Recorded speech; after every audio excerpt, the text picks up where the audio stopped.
বন্ধুগণ, আজকে যে আমি প্রেমিক প্রেমিকা বশীকরণ নকশা নিয়ে হাজির হয়েছি, এই নকশাটি আপনারা স্ক্রিনে দেখতে পারতেছেন। এই নকশাটির মাধ্যমে কাজ করার জন্য অবশ্যই আপনাদের যাকে আপনি বশ করবেন, যে আপনার প্রেমিকা, তার নাম, তার পিতামাতার নাম জানা থাকতে হবে। আর আপনার নাম, আপনার পিতামাতার নাম তো আপনি জানেনই। বা আপনি যদি প্রেমিকা হয়ে থাকেন, সেই ক্ষেত্রে যে ছেলেকে আপনি বশ করতে চাচ্ছেন, যে আপনার প্রেমিক ছিল, তার নাম, তার পিতামাতার নাম জানা থাকতে হবে। তাহলে আপনারা এই নকশাটির মাধ্যমে কাজটি করতে পারবেন। তো প্রাণপ্রিয় ভক্তগণ, এই নকশাটি সঠিকভাবে আপনারা পুরুষ পাতার ভিতরে জাফরান কালির মাধ্যমে আর্ট করবেন।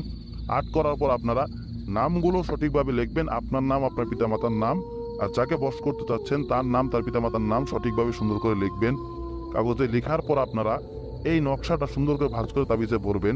আর এই যে সম্পূর্ণ কাজটা আপনারা করবেন, নকশাটা আর্ট করবেন, তাবিজে পড়বেন, এই যা কিছু করবেন, সব কাজগুলো করবেন আপনারা নিজে পাক পবিত্র অবস্থায় করবেন। এবং যেই স্থানে বসে করবেন সেই স্থানটা পাক পবিত্র আছে কিনা দেখে তারপরে করবেন।